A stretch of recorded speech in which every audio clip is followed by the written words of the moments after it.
Oke, sudah Dian. Bisa diperbesar Dian? Sebentar, Bu.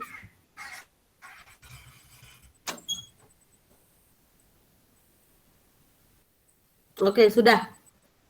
Jadi ini adalah soal dari buku Al-Ghifari halaman 205. Soal yang pertama adalah suatu penelitian ingin mengetahui hubungan pengaruh antara jumlah buku yang terjual di hari dengan jumlah pengunjung pada hari itu.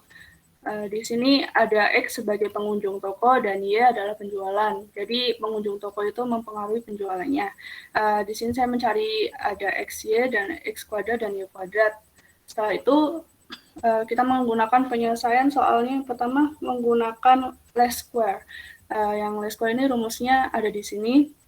Lalu 7.660 dibagi dengan 3.896, B-nya hasilnya 1,96, lalu A-nya ketemu 3,11, dan ini rumusnya adalah A plus BX, sehingga 3,11 ditambah 1,97 dikali X-nya adalah taksiran Y apabila pengunjung adalah 20 orang, jadi hasilnya adalah 42,51. Oke, good. Sebentar, stop Dian, ke atas lagi. Nomor 2, kita lihat ya sama-sama di sini bahwa yang dikerjakan Dian itu benar gitu ya. Kita harus mencari dulu nilai taksiran dari persamaan B, baru kita mencari nilai dari persamaan A-nya. Nah, di sini ada X-nya pengunjung toko dan Y-nya adalah penjualan, karena di soal pun sudah diketahui mana X dan mana Y-nya. Jadi mahasiswa tidak kesulitan menentukan X dan Y gitu ya.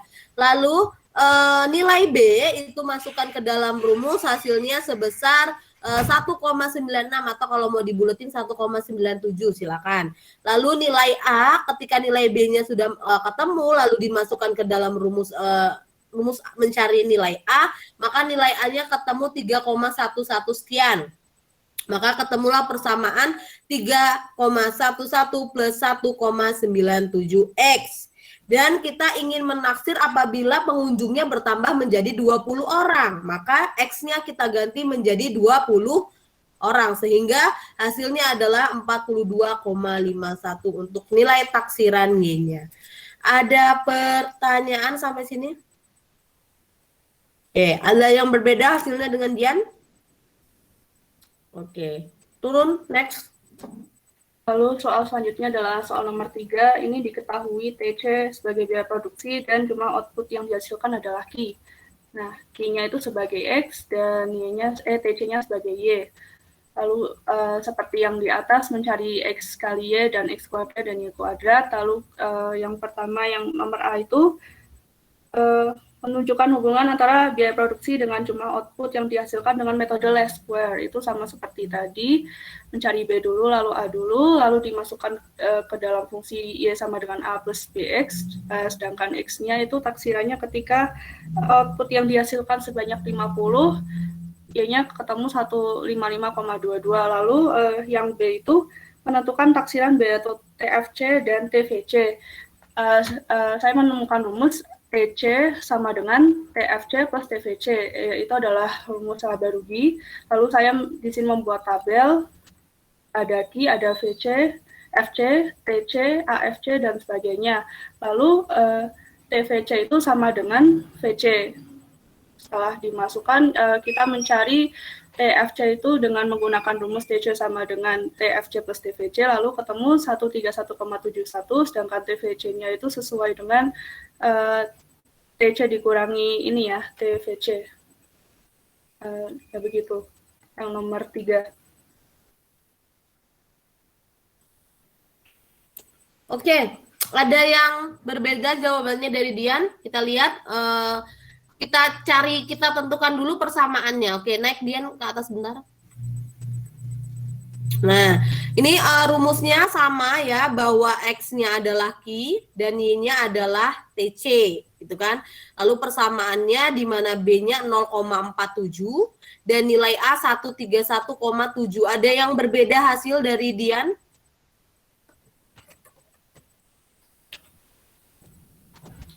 Ada yang berbeda hasilnya?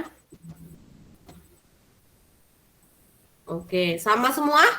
Oke, lalu taksiran untuk mencari TFC dan TVC ya. Nah, ini harus tahu dulu FC, VC, TC, AFC, AVC, AC, dan TFC, dan terakhir TVC-nya. Karena ini rumusnya yang diketahui kan di soal hanya Q dengan TC-nya. Maka kita harus tahu dulu fixed cost-nya. Bagaimana cara mencari fixed cost-nya? Nah, itu Dian sudah tuliskan ya. Cara mencari fixed cost-nya, bagaimana Dian FC-nya? FC, maaf Bu, belum ditulis di sini. FC-nya bagaimana cara mencarinya? Ini Dian ketemu 131 dari mana, Yan? Sebentar Bu, saya kemarin mengerjakan menggunakan rumus tapi tidak ditulis. Oh ini, bentar.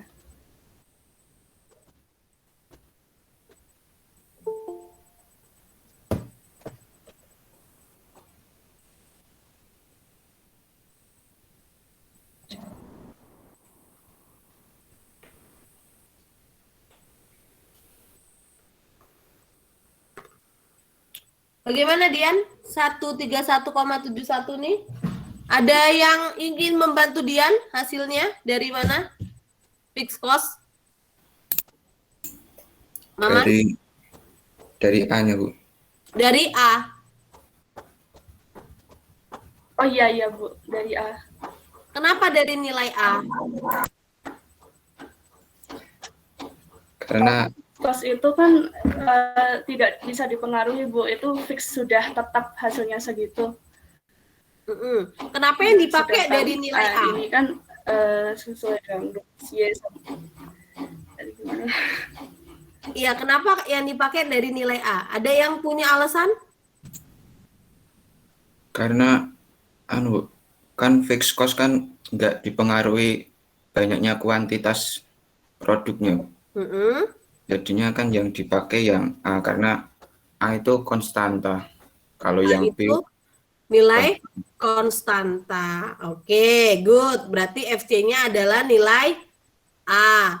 Lalu nilai VC atau variable cost didapatkan dari TC dikurangi FC. Oke, TC dikurangi FC, ya kan? TC-nya sudah ada di atas, sama nggak? Sama yang di atas, soalnya sama, tinggal dikurangin saja sama FC-nya atau variable cost-nya. Lalu cari AFC. AFC apa rumusnya? FC dibagi Q. FC dibagi Q. Lalu AVC, average variable cost, apa rumusnya? VC dibagi Q. VC dibagi Q, good. Lalu AC apa rumusnya? DC dibagi Q. DC dibagi Q. Dan yang kemudian TFC, apa rumusnya? FC tadi saya menggunakan rumus yang TC sama dengan TFC plus TVC. Ya, TFC dibagi dengan Q. Dan yang terakhir TVC yaitu nilai dari FC-nya. Nah, ini dapat kita lihat rumusnya di mikro. Ya enggak, ada kan semua rumusnya di mikro. Mungkin nanti teman-temannya bingung, kok variable cost-nya yang dipakai A? Gitu. Itu aja mungkin kan. Tadi karena konsepnya yang nilainya konstantanya itu adalah nilai dari yang A-nya yang dianggap konstan, karena variable cost-nya itu harus yang konstan gitu. Ada pertanyaan sampai sini? Sebenarnya ini soalnya ini adalah soal yang kurang ya, harusnya soalnya ini bisa menambahkan variabel cost-nya sendiri, harusnya kalau mau secara yang benarnya ya, karena kan rumus variabel cost tuh beda, bukan bukan melihat konstantanya kan. Jadi di buku Al-Ghifari sendiri itu apa namanya, kurang menjabarkan soal gitu. Jadi ini kalian saya appreciate gitu ya, bisa ketemu hasilnya. Ada yang berbeda hasil dengan yang dipaparkan Dian? Oke, turun Dian, next. Next ada nomor 4. Ini ada karyawan, frekuensi pelatihan, dan produktivitas. Lalu frekuensi pelatihan sebagai X dan produktivitas sebagai Y. Ini sama seperti yang nomor 2 tadi, sudah dicari XY dan X kuadrat dan Y kuadrat, lalu menggunakan metode least square. Nah, di sini apabila estimasi pelatihan sebanyak 10 jam, Y sama dengan A plus BX, nah ini dimasukkan 10-nya sebagai X, dan Y ketemu 15,11. Oke, maka hasilnya persamaannya ini kan tinggal kita taksir aja ya, bahwa frekuensi pelatihan dan produktivitas X dan Y-nya sudah ada, sudah diketahui, maka persamaannya 0,41 plus 1,47. Kalau produktivitasnya naik sebesar 10, maka hasilnya dikalikan dengan 10, maka Y-nya sebesar 15,11. Oke, good job Dian. Turun terakhir. Nomor terakhir ini ada stasiun TV, RCTI, SCTV, TPI, Indo INDS, STTV, dan ada jumlah penayangan dengan nilai penjualan. Jumlah tayangan iklan sebagai X dengan nilai penjualan sebagai Y. Ada XY, X kuadrat, dan Y kuadrat. Ini mencari koefisien korelasi, rumusnya sudah tertera di sini, lalu 180 dibagi 193,6464, hasilnya adalah 0,92, dan ini nilai variabel jumlah tayangan iklan di TV berkorelasi secara positif sebesar 0,93 terhadap variabel nilai penjualan. Oke, good, betul. Jadi X-nya sudah tahu, Y-nya sudah tahu, kita masukkan ke dalam rumus R atau rumus korelasi. Jangan lupa, jangan salah dalam mengalihkan lalu mengakarkan ya. Itu biasanya kalian keselip di situ. Lalu hasilnya adalah 0,92 atau kalau kita mau persenkan 92%. Atau mau dibulatin jadi 93%. Maka variabel jumlah tayangan iklan di TV berkorelasi secara positif sebesar 93% atau 0,93 terhadap variabel nilai penjualan. Dari sini ada pertanyaan? Cukup? Oke, cukup. Good job Dian, terima kasih. Nilainya 100 untuk tugasnya dan untuk poin keaktifannya nanti saya tambahkan gitu ya. Oke, untuk tugas saya rasa kalian sudah memahami, jadi saya senang karena ternyata dari cross check yang kemarin kita lakukan gitu ya, korelasi dan analisis regresinya sudah bisa gitu. Lalu kemarin kan kelas ini baru saya kasih cara Excel untuk korelasi ya. Yang regresi belum ya? Kita latihan dulu untuk yang regresi ya. Kita latihan dulu untuk yang regresi, cara cepatnya nih gimana sih Bu? Bisa nggak sih kita hitung pakai Excel? Nanti kita mau tahu hasilnya bagaimana gitu ya. Oke, sebentar.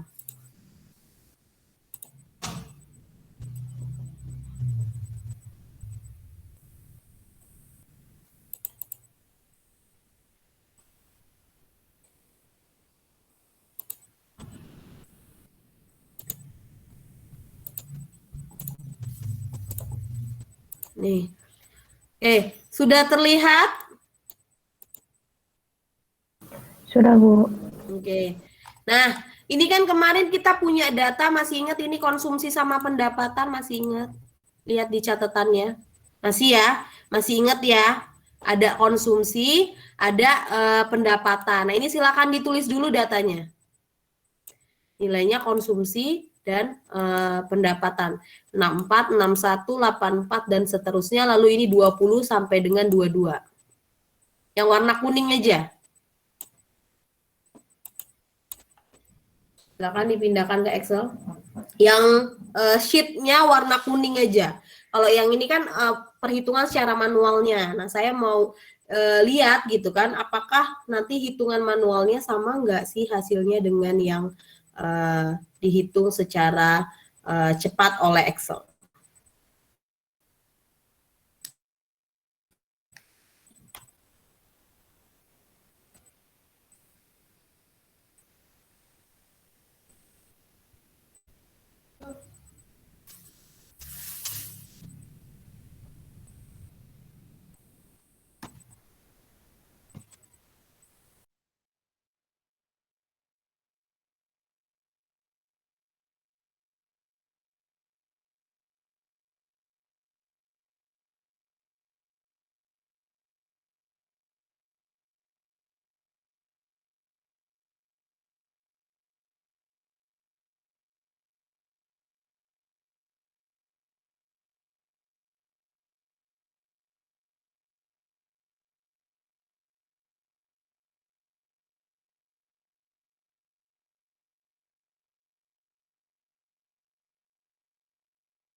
Sudah? Sudah ya?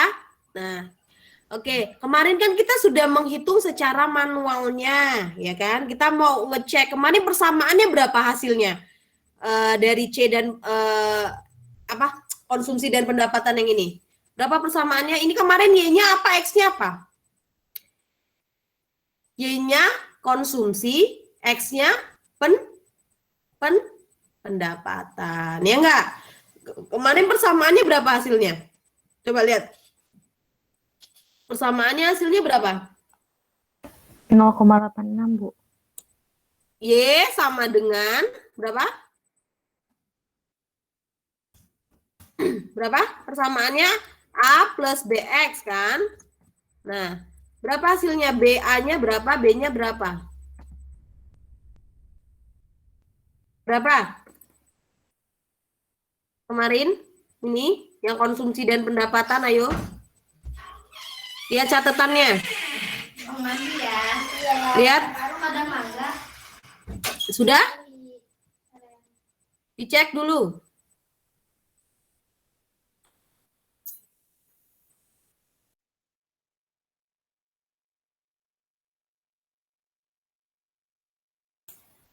(40 plus 1,5 X). Oke, berapa? Man? 40 plus 1,5 X. Oke, Y sama dengan 40 plus 1,5 X ya? Iya, Bu.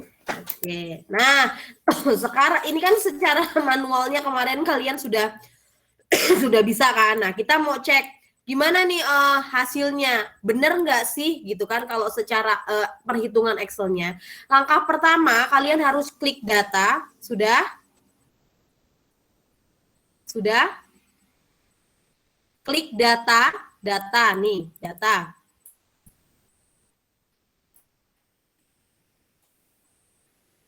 Klik data sudah?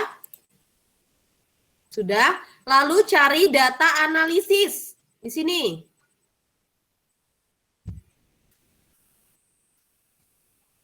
Data analisis. Keluar nggak ini data analisisnya? Yang di ujung ada yang belum punya. Ada yang belum punya. Kalau yang belum punya saya ajarin cara installnya. Pasti ada yang belum punya kan? Yang di ujung sini nih. Ini kan ada data analisis nih. Kelihatan nggak data analisisnya? Saya belum. Kelihatan, Bu. Belum ada, Bu. Belum punya kan? Oke, kalau belum punya, caranya klik file. Sudah? Lalu klik option. Sudah? Sudah? Sudah ya? Lalu klik add-ins. Oke, ini macet saya. Bentar. Nah, ini. Oke, add-in sudah? Nih, di add-in kan banyak. Ada analisis fullpak, ada analisis fullpak FDA, ada DAT, dan lain-lain. Nah, klik yang analisis fullpak aja. Sudah? Lalu klik lagi yang di bawah ini Excel add-ins. Nih, harus sama Excel add-ins. Lalu kalian go dulu. Kalau saya kan sudah ada, jadi nggak perlu. Kalian go dulu, baru kalau sudah klik OK. Saya ulangi. Klik file, properties, lalu add-ins, pilih aplikasi yang di atas tuh analisis fullpak, lalu Excel add-ins-nya kalian go, kemudian kalau sudah oke, kalau sudah baru kalian oke-kan. Nanti akan install Excel-nya.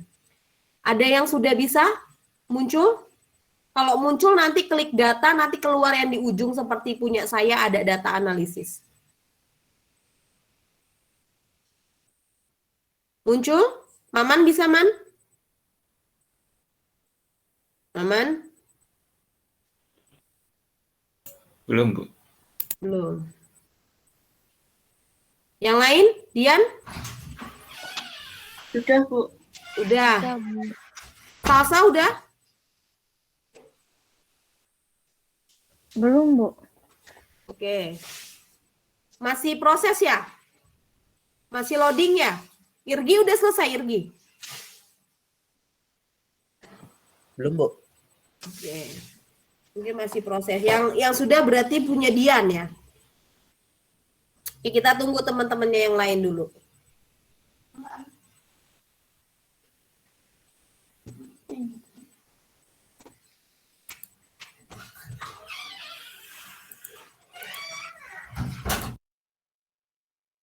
Ibu tadi setelah gue itu di checklist-checklistin nggak?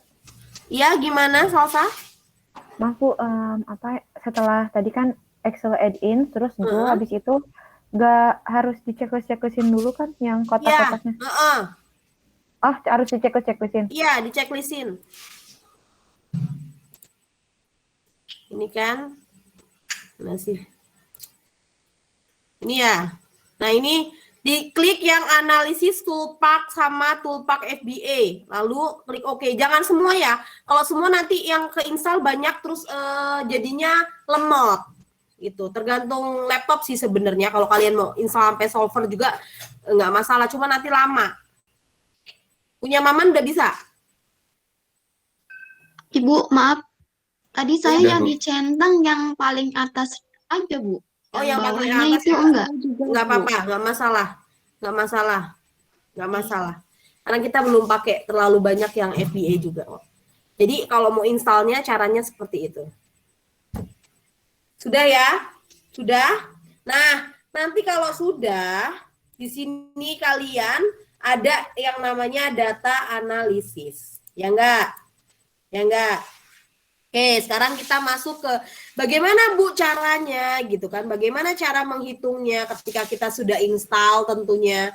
Klik data analisis, lalu cari yang namanya regression. Ada regression ini nggak muncul di layarnya. Saya nggak ngerti juga kenapa. Cari regression ada? Ada, Bu. Sudah? Ada, Bu. Klik regression. Kita baca dulu di situ. Ada input Y, ya enggak? Input Y range sama input X range. Berarti input Y. Y-nya mana? Pendapatan atau konsumsi? Pendapatan, Bu. Y-nya pendapatan atau konsumsi? Y-nya pendapatan atau konsumsi? Konsumsi. Y-nya kan konsumsi kan? Konsumsi kan? Karena pendapatan yang mempengaruhi nilai konsumsinya, ya enggak? Y-nya konsumsi kan? Nah, berarti C kita klik, kita blok nilai C sampai dengan 77 nih. Kita blok. Sudah? Sudah? Bu, itu ngebloknya sama judulnya, sama atasnya? Iya, yang sama atasnya. Ya sama yang C-nya, nilai judulnya. Kalau saya C konsumsi, berarti kalau kalian tulis konsumsi, biasa ya juga, nggak masalah. Lalu input X. X-nya mana? Pendapatan kan? Kita blok pendapatannya. Yang atas ini pendapatnya warna kuning ini kalian blok nih. Jadi sel A1 sampai A9 untuk Y, lalu sel B1 sampai B9 untuk yang X. Sudah. Lalu klik labels, klik confidence level, kita mau ambil alpha yang 5%, berarti confidence levelnya di 95. Lalu klik yang new worksheet play. Lalu klik OK. Nah ini hasilnya. Ya enggak? Ada yang berbeda hasilnya? Ada yang belum bisa?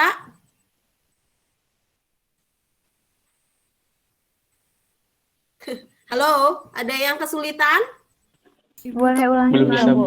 Oke, saya ulangi. Ini nggak bisa, I don't know ya. Ibu nggak tahu kenapa Excel-nya nggak bisa dimunculkan seperti file tadi ya, file option tadi tuh nggak tahu kenapa yang di data analisis ini nggak bisa. Oke, saya pandu pelan-pelan ya. Jadi klik data analisis, klik lalu cari regresi. Benar. Oke, data analisis, lalu cek klik regresi, lalu input nilai Y, berarti kalau nilai Y yang ini C, kamu blok semua sampai bawah, sudah? Sudah? Lalu input nilai X berarti yang pendapatan dari atas sampai bawah nilainya, ini yang sampai 22. Lalu klik labels, klik confidence level, lalu klik new worksheet play. Lalu klik OK. Sudah. Sudah? Sudah? Sudah, Bu. Sudah. Oke, jadi nanti munculnya hasilnya seperti ini. Mana sheetnya? Nah, ini. Ini kan hasilnya kan? Ya enggak? Iya, Bu. Oke, Iya, kita Bu. lihat di sini. Nilai A sama B-nya mana? Nilai A sama B-nya mana? Nilai A sama B-nya mana berarti? Tadi kan kata Maman kan persamaannya kan 40 plus 1,5 kan? Sama enggak? Sama enggak hasilnya? Beda, Bu. Beda. Sama dong. Ini kan 40 nih. Nih, intercept. Kita lihat kan koefisiennya kan yang kita cari. Berarti intercept ini adalah nilai A, sedangkan pendapatan yang ini yang di bawahnya ini adalah nilai B-nya. Ini kan kalau dibuletin kan 40 sama 1,5 kan? Ini kan 1,49 sekian kan kita bisa buletin menjadi 1,5. Ya enggak? Ya enggak. Jadi hasilnya ketika dihitung secara manual dan secara cepat itu sama. Ada pertanyaan sampai sini? Ada pertanyaan sampai sini? Oke, ingat tadi langkahnya kalian klik dulu data analisis, lalu cek untuk cari rumusnya berarti yang di regression atau regresi, lalu kalian input nilai Y-nya, input nilai X-nya, lalu klik confidence level-nya di 95%, lalu new worksheet play, lalu klik OK. Itu aja.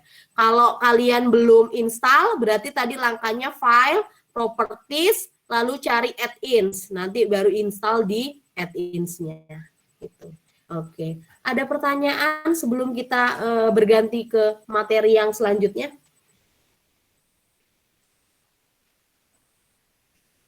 Oke, cukup ya. Oke, untuk regresi dan korelasi selesai. Sehari ini kita akan membahas tentang probabilita. Probabilita apa sih probabilita? Probabilita yang sederhana. Berarti masih yang membahas sederhana. Oke, sudah kelihatan? Excel PPT-nya? Belum, Bu. Oke, nah ini. Konsep dasar probabilita. Sebelumnya saya mau tanya dulu nih sama kalian. Ada yang tahu nggak apa sih yang dimaksud dengan probabilitas? Saya, Bu. Oke, Salsa. Probabilitas merupakan besarnya kesempatan atau kemungkinan suatu peristiwa yang akan terjadi. Berdasarkan pengertian probabilitas tersebut, terdapat beberapa hal yang penting, yaitu besarnya kesempatan dan peristiwa yang akan terjadi. Begitu, Bu. Gimana, Sa? Kesempatan ya, besarnya kesempatan. Nah, atau jadi kemungkinan ya, Bu. Atau kemungkinan terjadi. Jadi besarnya kesempatan atau kemungkinan. Atau kalian masih ingat dulu waktu SMA belajar peluang? Peluang masih ingat? Nah, peluang munculnya angka dalam dua logam yang saling dilempar berbarengan gitu kan. Jadi ada peluang, lalu peluang munculnya misal peluang mata dadu yang bermata 2 misalnya atau 3 ketika dadunya sama-sama dilempar. Jadi probabilitas ini sama nggak sih sama peluang? Sama nggak? Sama. Jadi probabilita dan peluang tuh sama. Jadi kalau ada yang kalian tahu dulu waktu SMA yang namanya peluang, yaitu sama aja dengan probabilita. Nah, atau kita bisa definisikan bahwa probabilita itu adalah peluang suatu kejadian. Maka manfaatnya adalah membantu mengambil keputusan yang tepat karena hidup kita itu nggak pasti dan informasinya tidak sempurna. Contohnya, pembelian harga saham berdasarkan analisis harga saham. Jadi kita mau beli saham itu harus dicek dulu bagaimana analisis harga sahamnya. Lalu yang kedua, peluang produk yang diluncurkan. Jadi kalau meluncurkan produk itu kan bisa sukses, bisa nggak sukses, ya kan? Nah itu namanya peluang kan, bisa sukses laku, bisa nggak sukses gitu.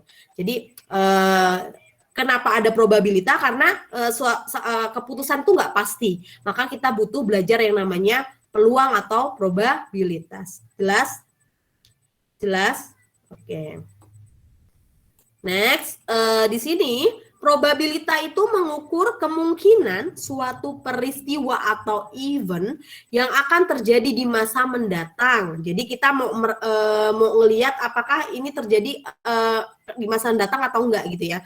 Lalu probabilitas itu dinyatakan antara 0 sampai 1 tergantung dalam presentasenya. Jadi tingkat keyakinannya itu dari 0 sampai dengan 100% gitu ya. Nanti kita bisa lihat. Lalu ada yang namanya percobaan di dalam probabilitas, yaitu pengamatan terhadap aktivitas atau proses yang memungkinkan timbulnya peluang paling sedikit 2 peristiwa tanpa memperhatikan peristiwa mana yang akan terjadi. Lalu ada outcome atau hasil dari sebuah percobaannya, bisa berhasil, bisa nggak berhasil gitu kan.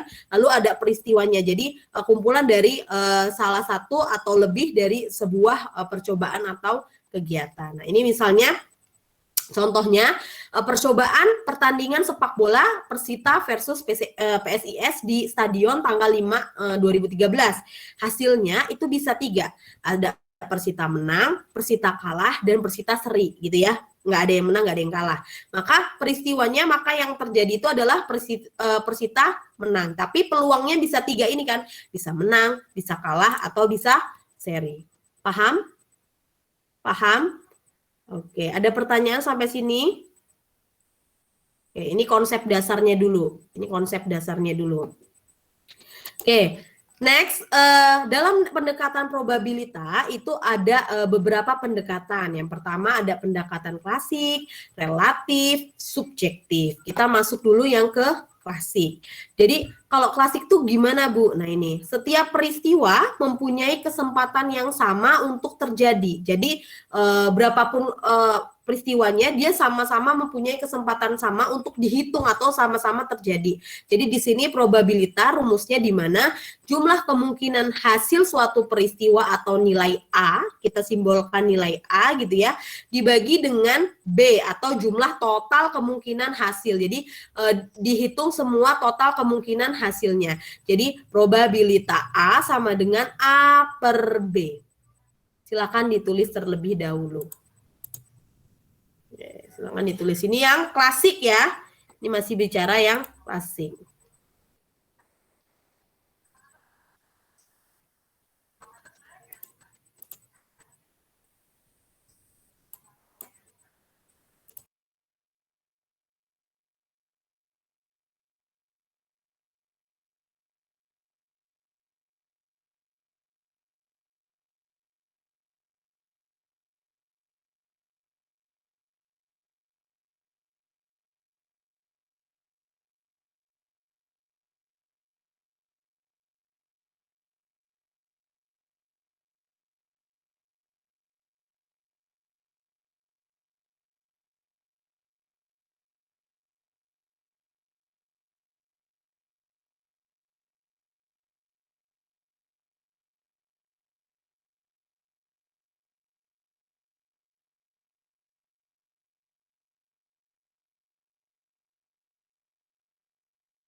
Oke, sudah?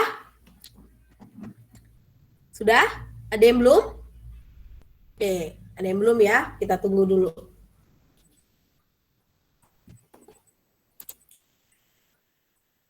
Nah, Bu, bagaimana contohnya menghitung kalau pendekatannya klasik gitu misalnya ya? Nah, ini misalnya ada contoh untuk pendekatan yang klasik. Karena tadi klasik itu semua peristiwa mempunyai kesempatan yang sama untuk terjadi dan jumlah kemungkinan hasilnya itu tinggal dibagi dengan jumlah total kemungkinan hasilnya. Jadi ini belum terjadi sudah dihitung gitu ya. Jadi misalnya di sini percobaan untuk kegiatan melempar uang. Namanya ini uang logam ya, ini uang logam. Yang namanya uangnya logam itu kan ada dua sisi toh, ada gambar dan ada angka. Berarti hasil itu bisa munculnya gambar dan munculnya angka. Berapa probabilitas? Berarti totalnya ini totalnya adalah 2 ya, karena ada gambar dan ada angka, kita tulis 2. Maka probabilitas munculnya gambar berarti 1/2 karena dibagi dengan totalnya. Ini kan jumlah kemungkinan hasilnya bisa gambar tadi 1 berarti dibagi dengan 2 karena ada gambar ada angka. Jadi dibagi dengan 2 ini karena jumlah total kemungkinan hasilnya. Jadi 1/2. Lalu munculnya angka berapa probabilitasnya? Berarti ada 1/2 juga. Paham? Paham? Lalu kegiatan yang lain misalnya kegiatan perdagangan saham, namanya dagang, ada jual, ada beli, berarti total kegiatannya itu ada 2, ada jual, ada beli, berarti pembaginya adalah 2. Lalu kalau yang menjual saham itu berarti 1/2, sedangkan yang membeli saham juga adalah 1/2. Lalu kalau perubahan harga itu kan ada harga naik, inflasi, harga turun, deflasi, berarti juga totalnya ada 2. Inflasi probabilitasnya 1/2, deflasi juga probabilitasnya 1/2. Lalu mahasiswa belajar. Kalau mahasiswa belajar itu bisa lulus memuaskan, sangat memuaskan, atau lulus terpuji. Berarti ada 3 kegiatan totalnya. Berarti pembaginya adalah 3. Untuk lulus memuaskan 1/3, lulus terpuji 1/3, dan lulus sangat memuaskan juga 1/3. Ada pertanyaan sampai sini? Jadi ini masih konsep dasar yang namanya klasik, berarti total peristiwanya yang belum terjadi, kemungkinannya kita bagi menjadi total pembaginya. Gitu. Jadi peluangnya apa gitu kan, lalu dibagi dengan totalnya. Bu, berarti Ya. untuk mencari itu kita harus mencari kemungkinan kan Bu, jumlah Betul. Kita harus mencari kemungkinannya. Berarti kalau misal salah perhitungkan kemungkinan, kitanya salah. Ya, salah memperhitungkan kemungkinan, jadi salah gitu kan. Misalnya kalau yang nggak tahu gitu, perubahan harga itu ada harga naik, ada harga turun, atau ada harga semi rata-rata mungkin ya gitu kan. Kita nggak tahu nih misalnya kan, jadi kalian salah menentukan kemungkinannya kan. Jadi kalian tulis 3, ternyata salah gitu. Jadi harus pintar dalam membaca kemungkinannya. Gitu. Jadi dia soalnya ini memang lebih apa ya? Lebih analisis gitu.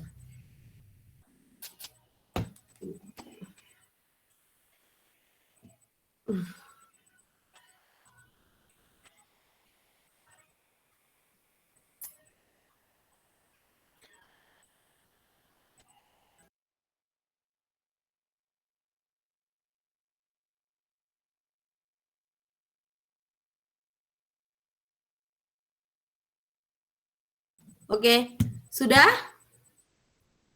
Sudah ya. Ini saya rasa nggak perlu ditulis lah. Nanti ada. Yang penting kalian paham. Oke, lalu yang kedua itu ada pendekatan relatif. Kalau pendekatan relatif ini gimana Bu? Kalau pendekatan relatif ini probabilitas suatu kejadian itu tidak dianggap sama. Jadi tergantung dari berapa banyak kejadian yang terjadi. Jadi rumusnya di sini jumlah peristiwa yang terjadi dibagi dengan jumlah total percobaannya. Kalau tadi kan masih kemungkinannya yang kita bagi gitu kan, kemungkinannya belum terjadi. Kalau yang ini dibagi dengan jumlah total percobaannya. Jadi kita udah mencoba gitu ya, sudah mencoba. Jadi jumlah peristiwa yang terjadi dibagi dengan jumlah total percobaannya.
Oke, sudah? Ya, next. Nah, ini ada contohnya. Bagaimana sih Bu kalau pendekatannya relatif? Misalnya ada data mahasiswa yang berasal dari berbagai provinsi yang ada, data mahasiswa UAD yang ada di berbagai provinsi gitu ya.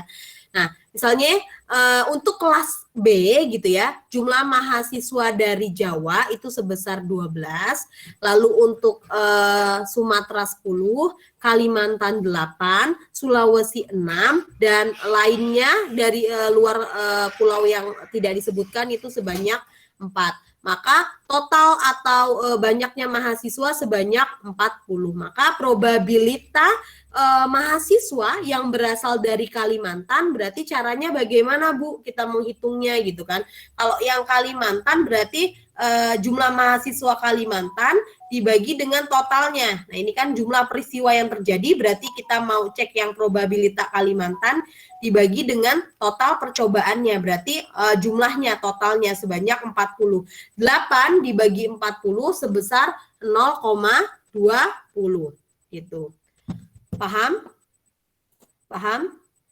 Oke, lalu untuk yang berasal dari Jawa atau Bali gimana caranya Bu? Berarti yang jumlah mahasiswa dari Bali berarti 12 dibagi dengan total mahasiswanya berarti 40. Berarti hasilnya adalah 0,30. Lalu yang dari Sumatera bagaimana Bu? 10 dibagi dengan 40 hasilnya 0,25 dan seterusnya. Paham?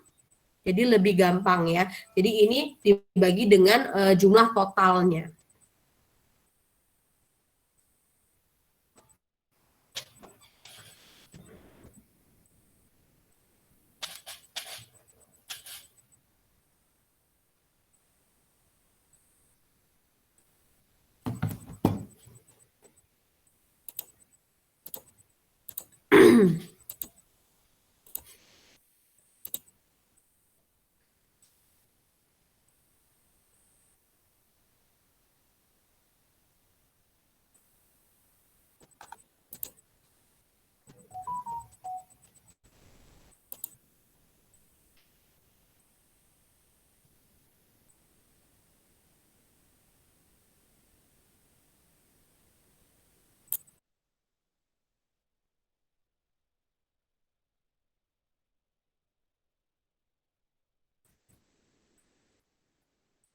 Ada pertanyaan sampai sini?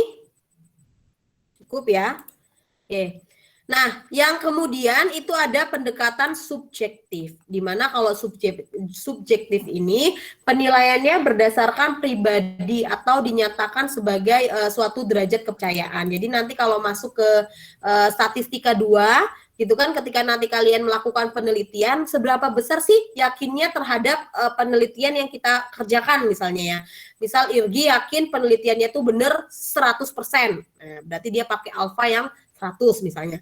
Lalu misalnya nanti lebih percaya yang 95%, 98% dan seterusnya. Jadi ini lebih ke derajat keyakinan atau derajat kepercayaan kita, gitu ya. Nah, di sini konsep dasar dalam hukum probabilitas itu tuh ada yang penjumlahan, ada yang pengalian. Kita bahas dulu dari hukum yang penjumlahan. Hukum penjumlahan itu adalah rumusnya di mana probabilitas A atau B. Jadi kalau penjumlahan ini kata kuncinya nanti ada kalimat ataunya. Saya ulangi. Jadi kalau hukum penjumlahan kalimat kata kuncinya adalah atau di soal. Lalu di sini kita pecah gitu ya, di mana probabilitas A ditambah dengan probabilitas B. Misal di sini ada data tentang jenis transaksi jual beli saham. Ini namanya transaksi dagang gitu kan, berarti ada jual saham, ada beli saham. Ini volume transaksinya dan ini totalnya. Ini dijumlahkan 120 ditambah 80 berarti 200 gitu kan. Lalu di sini probabilitas peluang terjadinya A atau B. Nah, soalnya gitu kan, peluang terjadinya A atau B. Berarti di sini kita ketahui bahwa di soal nanti ada kalimat kata kuncinya yaitu atau. Sehingga kita masukkan ke dalam rumus probabilitas A berarti A-nya 120 dibagi totalnya 200 maka hasilnya 0,60. Lalu yang B-nya adalah 80 dibagi dengan 200 maka totalnya adalah 0,40. Ini tinggal ditambahkan 0,6 ditambah 0,40 berarti hasilnya berapa? 1 ya. Nah, gitu kan? Jadi hasilnya adalah 1. Bisa memahami? Jadi ingat nanti kalau di soal, ini kalau peristiwanya yang nggak saling lepas, tapi nanti kalau yang tidak saling lepas bagaimana nanti kita lihat lagi. Jadi ada berbagai macam metodenya.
Oke.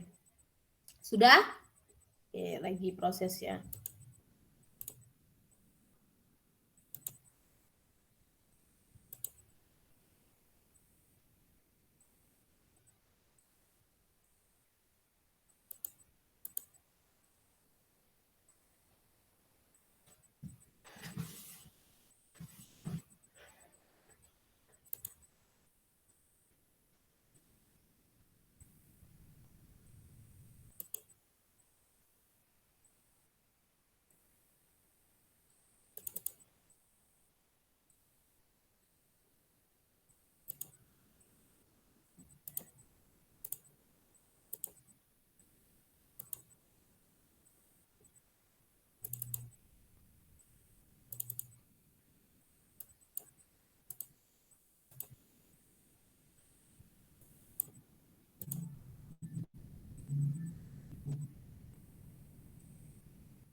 Oke, next ya.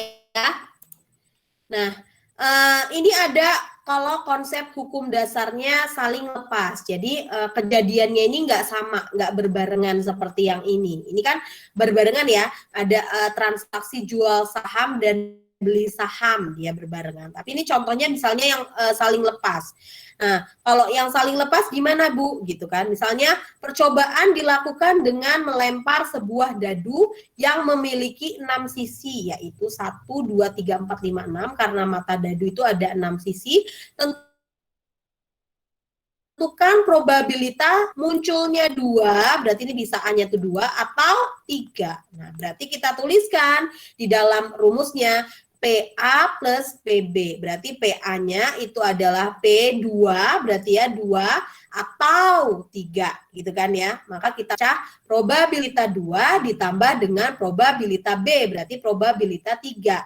Probabilitas 2, berapa munculnya 2 ini? Kok bisa 1/6? Kok bisa ini 1/6, ini 1/6? Karena dalam sebuah dadu itu ada 6 sisi, Bu. 6 sisi, betul. Jadi totalnya ada 6. Dan peluang munculnya 2 itu berapa? Berarti 1 kan? Sekali kan munculnya. Lalu ditambah dengan peluang munculnya 3, angka 3. Berarti berapa? 1 kali. Jadi 1 ditambah 1 per 6. Jadi 1 dibagi 6, totalnya 6, ditambah 1 bagi 6 totalnya. Jadi hasilnya adalah 2/6. Maka hasilnya adalah 0,33. Paham? Paham? Jadi kalau dasarnya penjumlahan saya rasa lebih gampang nanti dibanding dengan yang pengalian.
Oke. Next ya. Nah, ini Bu, gimana kalau kejadiannya bersama tapi menggunakan penjumlahan? Nah, ini yang agak berbeda ya. Kalau tadi kan ketahuan tuh 2 atau 3. Nah, tapi kalau yang bersama nih gimana, Bu? Misalnya di sini ada data perusahaan dan responden. Jadi ada data perusahaan melakukan kuesioner kepada responden dewasa, remaja, dan anak-anak. Hasilnya ini di sini sangat puas, dan kurang puas. Maka tentukan remaja atau berpendapat sangat puas. Jadi di sini ada keterkaitan gitu ya. Sudah ada remaja, lalu yang berpendapat sangat puas. Berarti di sini misalnya remajanya itu A, lalu ada sangat puas, berarti D gitu ya. Berarti di sini ada ada keterkaitan antara si remaja yang berpendapat sangat puas, makanya di sini ada AD-nya. Nah, ini makanya rumusnya di sini PA gitu kan ditambah PD dikurangi P dikalikan AD.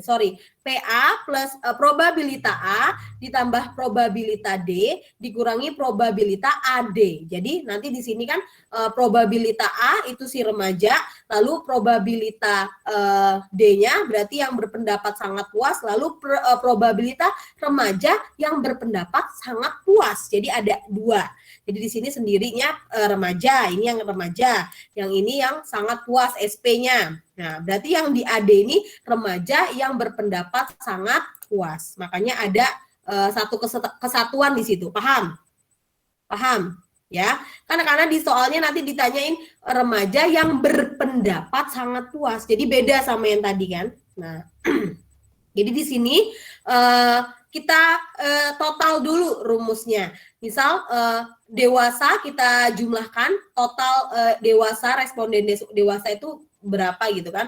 25 tambah 20 tambah 10, 55. Lalu remaja jumlahkan ke samping secara vertikal dan secara horizontal ya. Jadi ke samping dan yang ke bawah. Jadi dijumlahkan. Nah, ini di total. Yang berpendapat sangat puas banyak 85, yang berpendapat puas sebanyak 80, dan yang berpendapat kurang puas sebesar 35. Maka kita tulis di sini probabilita R remaja ditambah dengan probabilitas sangat puas ya, sangat puas dikurangi probabilitas remaja yang sangat puas ya kan, R NSP gitu kan. Berarti gimana Bu caranya probabilitas remaja? Cek remaja ini 30 tambah 20 tambah 30 tambah 10 berarti nilainya adalah 60. Kita tulis di sini. Dibagi dengan total gitu kan, totalnya. Berarti totalnya berapa? Yang paling bawah 200. Ditambah dengan probabilitas yang sangat puas. Berarti kalau sangat puas yang mana ini kolomnya ya kan? 25, 20, 40 berarti 85. Kita tulis di sini 85. Dibagi dengan totalnya sama, berarti 200. Dikurang, nah ini probabilitas remaja yang sangat puas, berarti remaja yang sangat puas kita fokus di sini R sangat puas nih, ya enggak? Berarti hasilnya adalah 20 dibagi dengan 200, maka hasilnya 0,625. Paham? Paham? Bisa memahami beda soalnya? Bisa ya. Kalau yang tadi itu masih sederhana gitu ya, 2 atau 3, dah nggak dia saling lepasnya gitu ya. Saling ikatnya. Tapi kalau ini kan ada kejadiannya barengan. Gitu. Paham? Paham? Oke. Oke, sekarang saya tanya, tentukan anak-anak atau berpendapat kurang puas. Saya ulangi, tentukan anak-anak atau berpendapat kurang puas. Jadi di sini saya minta kalian tentukan ini A-nya anak-anak. Anak, ya, atau berpendapat yang KP kurang puas. Berapa hasilnya?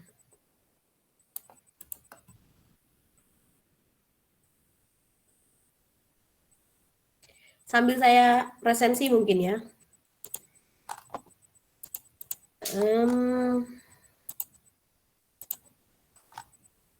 Randy ada? Ada Bu, hadir. Danun? Hadir, Bu. Faki?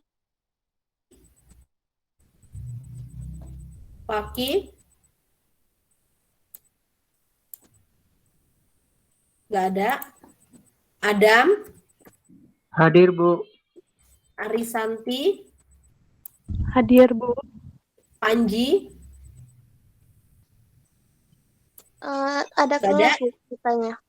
Bentrok kelasnya Bu. Oke. Lalu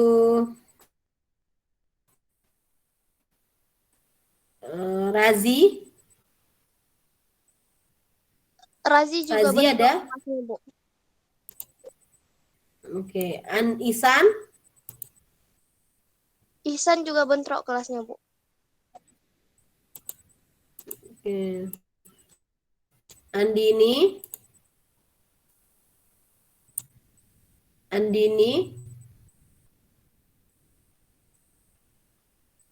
Nggak ada? Nggak ada kabar Bu. Fahri? Hadir, Bu. Rizky? Hadir, Bu. Rafif?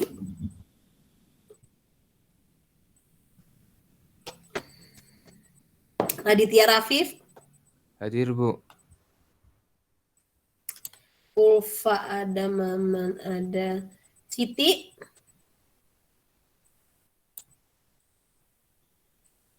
Siti Marfuah? Tadi ada Bu. Nggak ada? Tapi terkendala jaringan mungkin. Oke. Hafiz? Hafiz ada? Hafiz? Ada Bu. Ada. Oke. Rosita? Hadir, Bu. Adifa? Hadir, Bu. Cahyo? Hadir, Bu. Iqbal? Hadir, Bu. Natasha?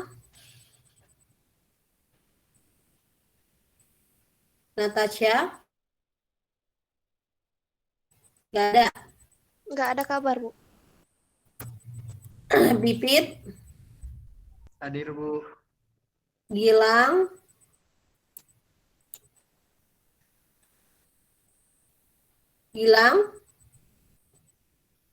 Hadir, Bu.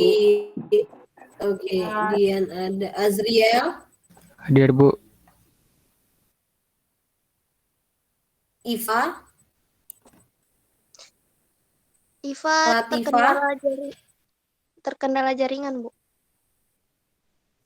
Lalu Zio?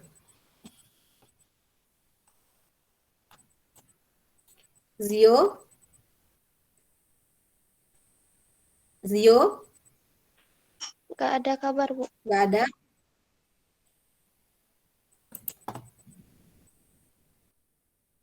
Yuni Sarah? Hadir, Bu. Erika? Hadir, Bu. Faat? Hadir, Bu. Astrid? Hadir Bu. Karisma? Hadir, Bu. Siti? Hadir, Bu. Hilda? Hadir, Bu. Rahman? Hadir, Bu. Naila? Hadir, Bu. Nalendra? Hadir, Bu. Irgi? Hadir, Bu. Dia belum dipanggil? Mohon maaf Bu, Faki Zulfikri tadi katanya sedang mengurus pembayaran perkuliahan. Siapa? Fakih. Fakih. Oke. Terus Andini juga bentrok. Bentrok. Ya. Terus Oke, Natasha sebelah. mati lampu, Bu. Siti Natasha. Natasha. Oh, Natasha Cut. Iya. Oke, ada lagi? Sudah, Bu. Oke, cukup ya. Oke, berapa hasilnya? 0,525, Bu. Oke, good. 0,525. Bisa kan? Ya, jadi di sini nanti gimana Bu caranya? Berarti kan probabilitas anak-anak P A, ya enggak? Ditambah dengan P yang kurang puas kan, berarti kan? KP gitu kan? Lalu dikurang apa? P-nya anak-anak yang kurang puas, KP. Nah, nanti tinggal dimasukkan nilainya. Berapa hasilnya tadi? 0,525, Bu. 0,525. Nah, ada yang berbeda hasil? Oke, bisa ya? Bisa, tinggal dimasukin aja angkanya, nanti ketemu hasilnya. Oke, lalu hukum perkalian. Kita masuk ke hukum perkalian. Kalau tadi masuk ke hukum penjumlahan, sekarang yang pengalian. Jadi kalau hukum penjumlahan digunakan untuk peristiwa yang saling lepas, sedangkan hukum perkalian untuk yang bersifat independen. Jadi sendiri-sendiri gitu ya. Jadi di sini probabilitas A dan B. Berarti nanti ada kata kuncinya kalau di dalam penjumlahan itu atau, kalau pengalian itu kata kuncinya adalah dan. Oke, saya ulangi. Kalau penjumlahan itu kata kuncinya atau, tapi kalau pengalian itu kata kuncinya adalah dan. Nanti di soalnya kalimatnya ada kalimat dannya. Maka di sini kalau hukum perkalian probabilitas A dan B, maka probabilitas A dikalikan dengan probabilitas B. Bisa. Probabilitas A dikalikan dengan probabilitas B. Nah, di sini misalnya konsep dasar hukum probabilitas apabila kejadiannya bersyarat. Maka kalau kejadiannya bersyarat itu misalnya probabilitas A dan B. Namanya probabilitas A dan B berarti ada pengalinya. Pengalinya probabilitas A dikalikan dengan probabilitas B. Misal, di dalam sebuah kotak berisi bola, berisi 10 bola yang terdiri dari 6 berwarna merah, 4 berwarna putih, jika 2 bola diambil secara random.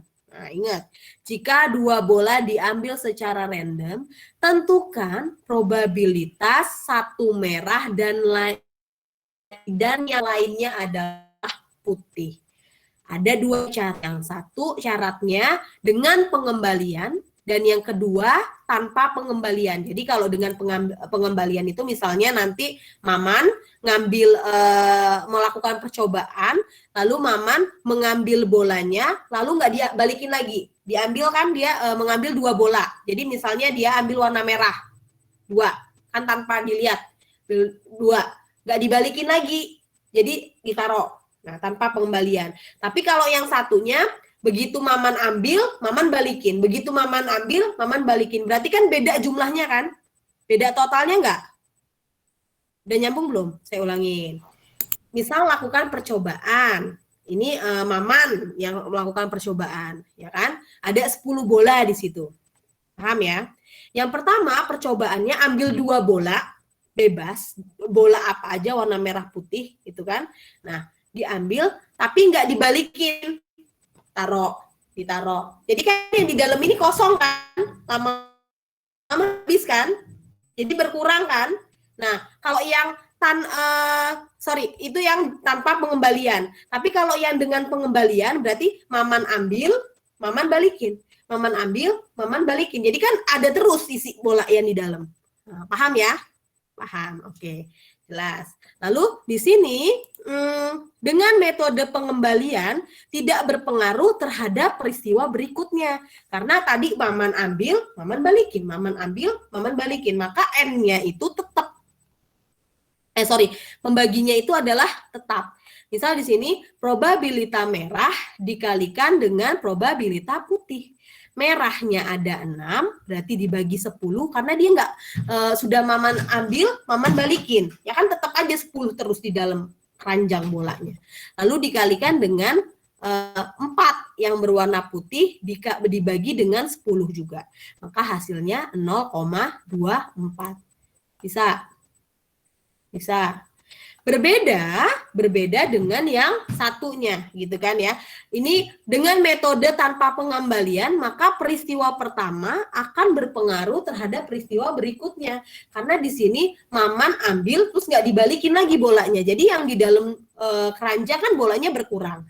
Maka di sini pembaginya probabilitas merah berarti 6 dibagi 10 lalu dikalikan dengan probabilitas putih bagi merah. Oke, ulangi ya. Ini kan probabilitas merah. Nah, ini probabilitas putih dibagi dengan yang merah. Tadi totalnya ya. Totalnya yang merah tadi. Berarti kan 6 dibagi dengan 10, ya kan? Awalnya. Lalu dikalikan dengan 4, totalnya 4 dibagi dengan 9. Karena yang dikurang yang sudah diambil kan tadi berkurang kan? Jadi dibagi dengan 9. Maka hasilnya 0,267. Bisa memahami? Bisa, Bu. Bisa, Bu. Oke, silakan ditulis.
Untuk minggu depan kita hanya latihan-latihan untuk persiapan UAS ya. Jadi minggu depan latihan untuk persiapan UAS-nya. Minggu terakhir berarti ya, hari Senin ya. Kalian ujiannya tanggal berapa ya? 2 minggu lagi atau 1 minggu lagi, Man? 2 minggu lagi kayaknya. 2 minggu lagi. Oke.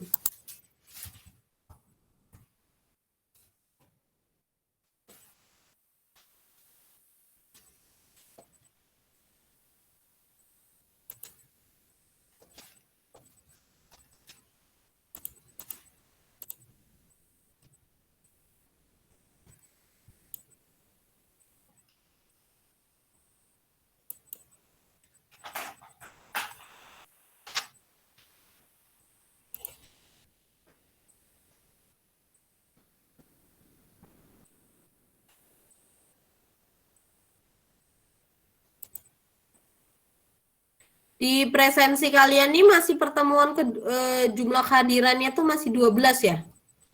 Yang di portal ya? Nanti ini aja. Di akhir saya kirim ke ketua kelasnya yang presensi yang kadang kan kalian kan ini kan nggak hadir tapi tetap presensi. Nah, yang kalau yang dari saya kan yang setiap hari saya presensi kan melihat kehadiran mahasiswa benar-benar ada nggak di Google Meet. Jadi nanti siapa Ulfa bantu kirim ke si Meru ya.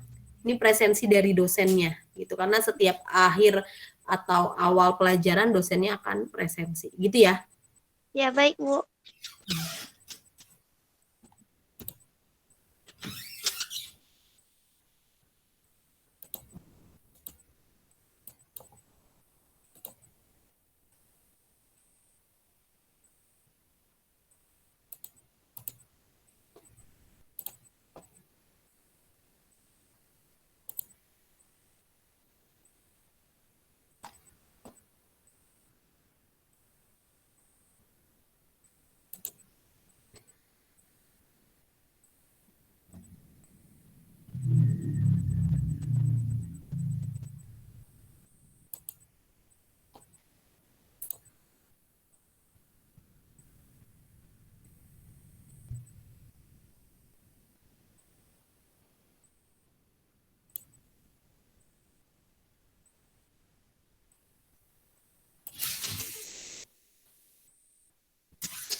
Oke, next. Nah, ini dia.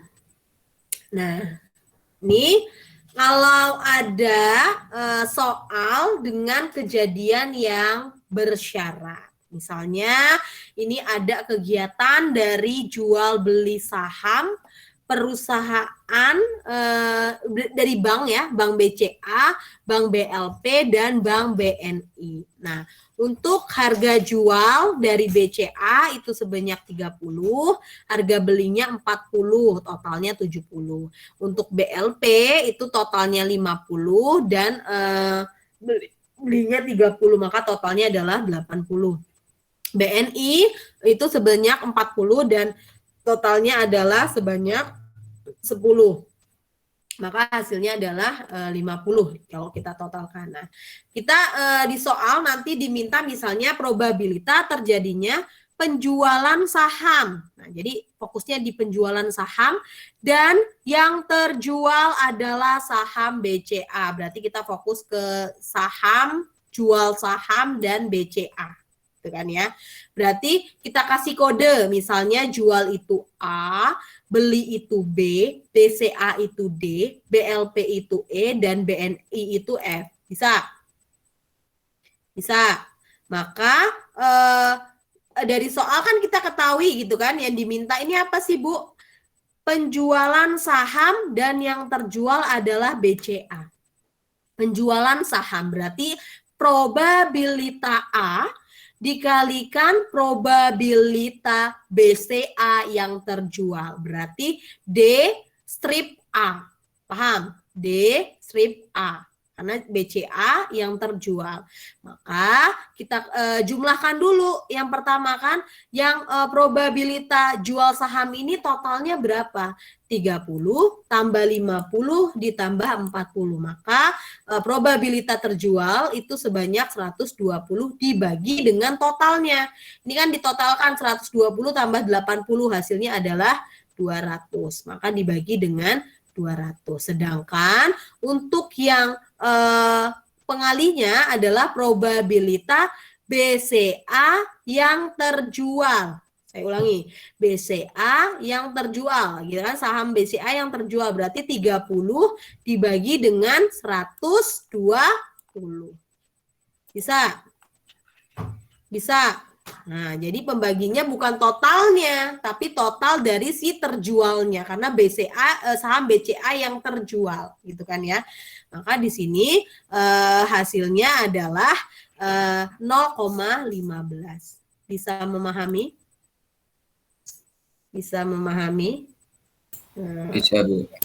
Oke, misalnya saya kasih soal untuk latihan. Misal probabilitas terjadinya pembelian, ini ya pembelian ya, ini pembelian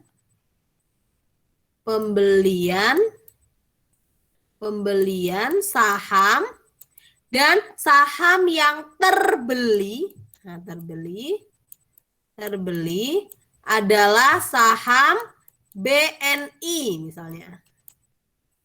BNI. Silakan dicari. Jadi probabilitas terjadinya pembelian saham dan yang terbeli adalah saham BNI. Berapa hasilnya?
.02 bukan, Bu? Ya, Irgi. 0,02, Bu. 0,02. Apakah ada yang berbeda jawabannya dengan Irgi? Saya 0,05, Ibu. Oke. Ini siapa nih? Hilda. Hilda 0,05. Yang lain? Salsa juga. Saya sama Hilda, Bu. Juga, Bu. Juga. Hah? Punya saya sama kayak Hilda, Bu. 0,05. 0,05, Bu. Oke, kita lihat yang mana yang benar, 0,02 ataukah 0,05. Oke. Probabilitas terjadinya pembelian saham. Kalau pembelian berarti P apa? P B, ya enggak? PB kan? Nah, lalu dikali dengan gitu kan? Probabilitas apa? Terbelinya saham BNI, gitu kan? Berarti kalau BNI itu kodenya apa? F. Lalu dibagi apa? B. Berarti di sini kita tahu gitu kan? Sorry, sebentar.